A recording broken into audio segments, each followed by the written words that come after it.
देवी दुर्गा ने दैत्यों के संहार के लिए कई अवतार लिए हैं। उदाहरण के तौर पर महिषासुर, धूम्र विलोचन, शुंभ निशुंभ जैसे कई दैत्यों का वध करने के लिए देवी दुर्गा ने अवतार लिए हैं। इन्हीं में से एक दैत्य था रक्तबीज, जो महाशक्तिशाली था। पुराणों के अनुसार रक्तबीज नामक दैत्य ने लगभग 5 लाख वर्षों तक तप किया और ब्रह्मा जी की स्तुति की। रक्तबीज की तपस्या से ब्रह्मा जी प्रसन्न हुए और रक्तबीज के सामने प्रकट हुए। मैं तुम्हारी तपस्या से प्रसन्न हूँ, कहो क्या चाहिए? ब्रह्मदेव, मुझे अमरता का वरदान दीजिए।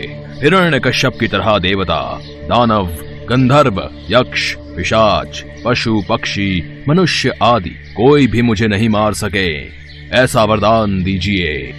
तथास्तु, मैं तुम्हें वरदान देता हूँ कि युद्ध में अगर तुम्हारे शरीर से एक भी रक्त की बूंद धरती पर गिरेगी तो उससे नया रक्त बीज जन्म ले लेगा तथा किसी के लिए भी तुम पर विजय पाना असंभव होगा।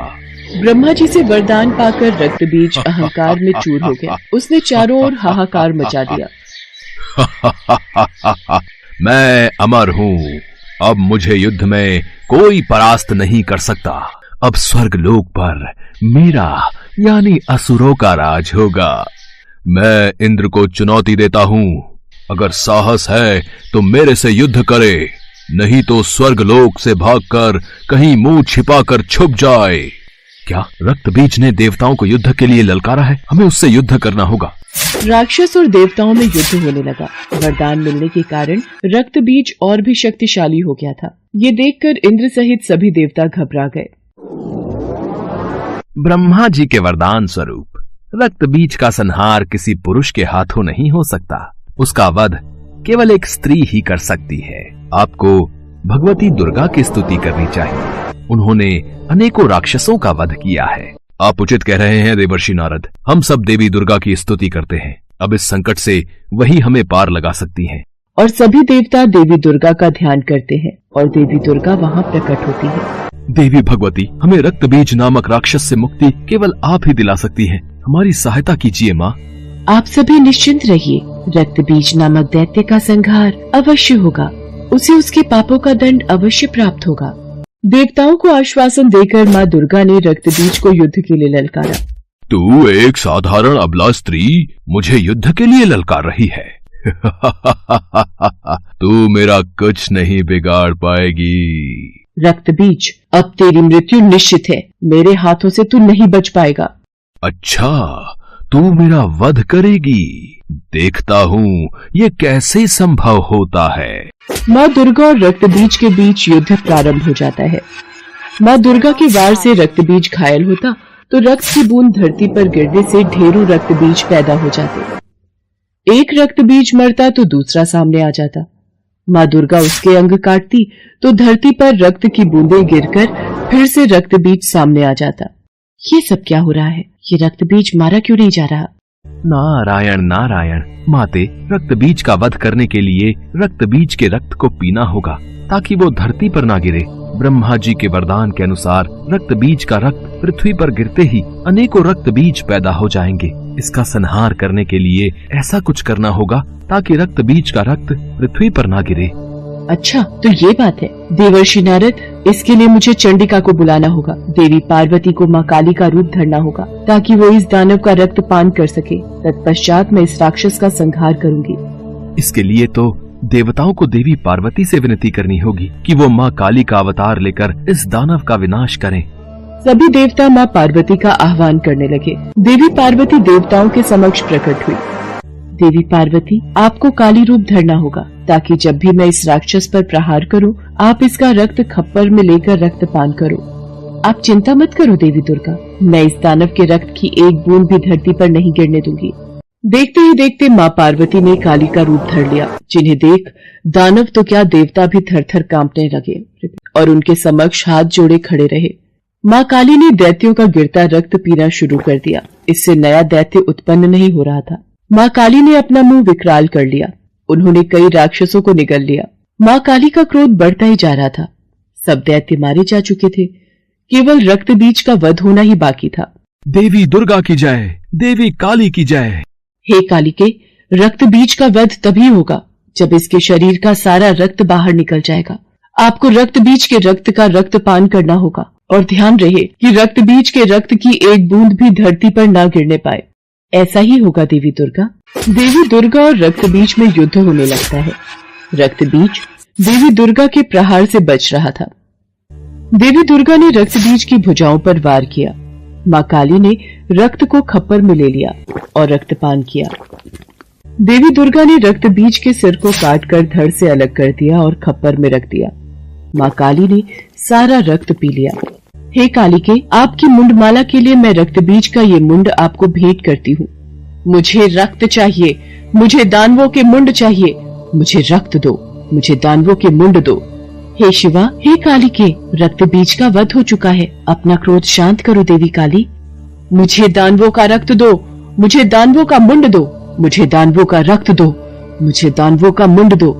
कालिके को रोकने का एक ही उपाय है, भगवान शिव, वही काली के क्रोध को शांत कर सकते हैं। देवाधिदेव महादेव, माँ काली का क्रोध बढ़ता ही जा रहा है। उन्हें रोका न गया तो उनके क्रोध से पूरी सृष्टि का विनाश हो जाएगा। मुझे रक्त दो, मुझे मुंड दो, मुझे रक्त चाहिए, मुझे मुंड दो, मुझे रक्त दो, मुझे मुंड दो। देवी काली का क्रोध आक्रामक हो गया था। देवी काली क्रोध की अग्नि में बढ़ती जा रही थी। उनका क्रोध शांत नहीं हो रहा था। अचानक भगवान शिव धरती पर लेट जाते हैं और देवी काली का पैर उनके ऊपर पड़ जाता है और भगवान शिव को अपने चरणों में पड़ा देख देवी काली की जीभ बाहर आ जाती है और वो अपने वास्तविक रूप में आ जाते हैं। महादेव, आप मुझे क्षमा कीजिए, मैंने क्रोध में आपकी ओर देखा नहीं। उसके पश्चात सभी देवी देवता भगवान शंकर और माता पार्वती पर फूलों की वर्षा करते हैं।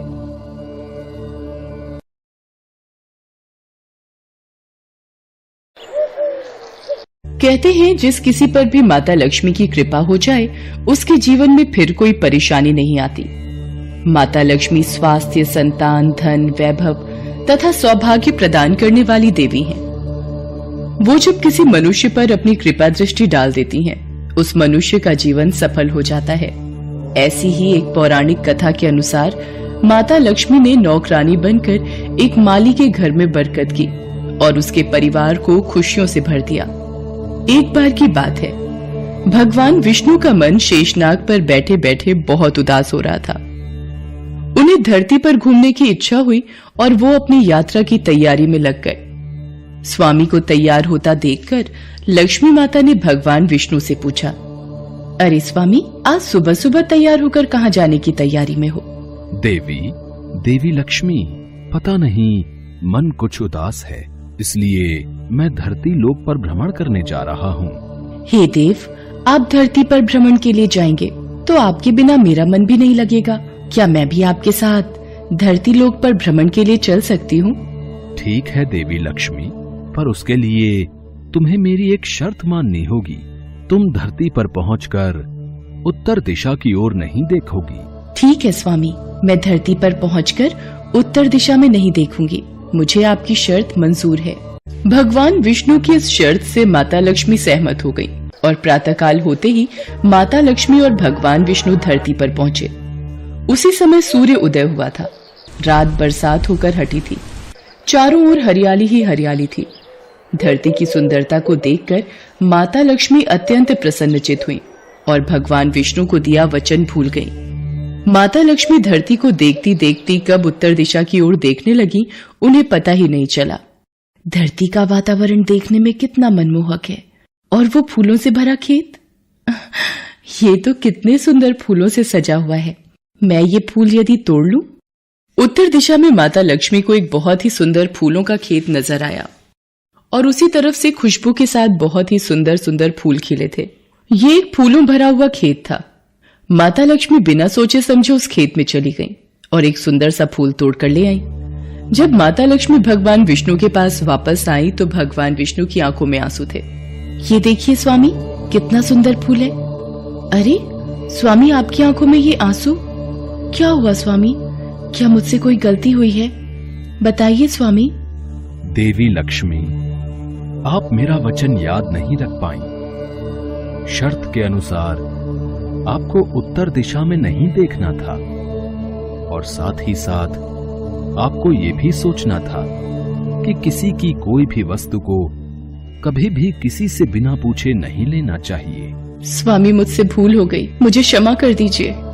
देवी लक्ष्मी, आपने जो भूल की है उसकी सजा आपको जरूर मिलेगी। जिस माली के खेत से आपने बिना पूछे फल तोड़े हैं, ये भी एक प्रकार की चोरी है। इसलिए देवी लक्ष्मी, आप 3 वर्ष तक माली के घर में रहेंगी। इसके बाद मैं स्वयं आपको बैकुंठ वापस बुलाऊंगा। जैसी आपकी आज्ञा स्वामी। माता लक्ष्मी ने चुपचाप सिर झुकाकर वचन स्वीकार किया और भगवान विष्णु बैकुंठ लौट गए। माता लक्ष्मी ने एक गरीब लड़की का रूप धारण कर लिया।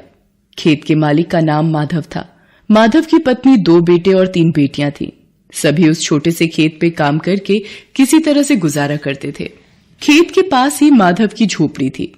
माता लक्ष्मी माधव की झोपड़ी पर जाती हैं। माधव लड़की को देखकर पूछता है, तुम कौन हो और इस समय तुम्हें क्या चाहिए? मैं तुम्हारी क्या मदद कर सकता हूँ? मेरा नाम लक्ष्मी है। मैं एक गरीब लड़की हूँ। मेरी देखभाल करने वाला कोई नहीं। मैंने कई दिनों से कुछ भी नहीं खाया। मुझे कोई भी काम दे दो और मैं तुम्हारे घर का काम भी कर दिया करूंगी। बस मुझे अपने घर में एक कोने में आसरा दे दो। माधव बहुत ही अच्छे दिल का आदमी था। उसे लड़की पर दया आ गई। वो लड़की से बोला, देखो बिटिया, मैं तो बहुत ही गरीब माली हूं। मेरी कमाई से मेरे घर का खर्च बड़ी मुश्किल से चलता है।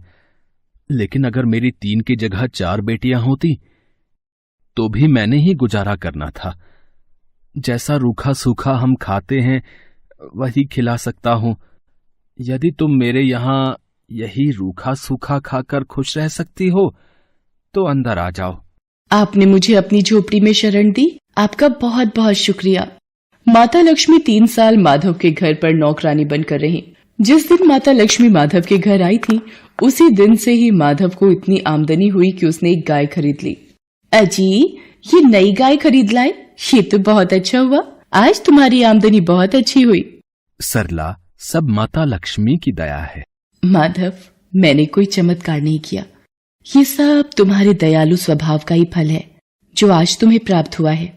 तुमने तो मुझे एक गरीब लड़की समझकर अपने घर में शरण दी है। धीरे धीरे माधव की आमदनी अच्छी हो गई। उसने जमीनें खरीद ली और फिर एक बड़ा पक्का घर भी बनवा लिया। सारी सुख समृद्धि, गहने, कपड़े, जेवर, सब कुछ अब माधव और उसके परिवार के पास था। लक्ष्मी माधव के घर और खेत में काम करती रहती थी। एक दिन माधव ने सोचा, मुझे ये सब इस लड़की लक्ष्मी के आने के बाद मिला है। जब से ये मेरे घर आई है, मेरी किस्मत ही बदल गई है। माधव लक्ष्मी के बारे में सोच में ही था कि एक दिन जब वो अपने खेत से काम खत्म करके घर आया तो अपने घर के सामने द्वार पर एक देवी स्वरूप गहनों से सजी एक लड़की को देखकर हैरान रह गया। उसने ध्यान से देखा। अरे, ये तो मेरी मुंह बोली बेटी यानी लक्ष्मी है क्या? ये तो साक्षात माता लक्ष्मी है। सरला, बच्चों के साथ बाहर आओ। माता लक्ष्मी स्वयं हमारे द्वार पर आई है। माधव का पूरा परिवार बाहर आ गया। सब हैरान होकर माता लक्ष्मी को देख रहे थे। माता लक्ष्मी, हमें माफ करना। हमने अनजाने में आपसे अपने घर और खेत का काम करवाया। माता, हम आपको पहचान नहीं पाए। हमसे ये कैसा अपराध हो गया। माता, हम सबको क्षमा कर दो। माधव, तुम बहुत ही नेक दिल और दयालु व्यक्ति हो। तुमने मुझे आश्रय दिया, 3 साल तक अपनी बेटी की तरह रखा। इसके बदले मैं तुम्हें वरदान देती हूँ कि तुम्हारे पास कभी भी खुशियों की और धन की कमी नहीं रहेगी। तुम्हें सारे सुख मिलेंगे जिसके तुम हकदार हो। माधव को और उसके परिवार को आशीर्वाद देकर माता लक्ष्मी अपने स्वामी भगवान विष्णु के द्वारा भेजे रथ में बैठकर बैकुंठ चली जाती हैं। माधव और उसका परिवार हाथ जोड़कर माता लक्ष्मी का गुणगान करता है।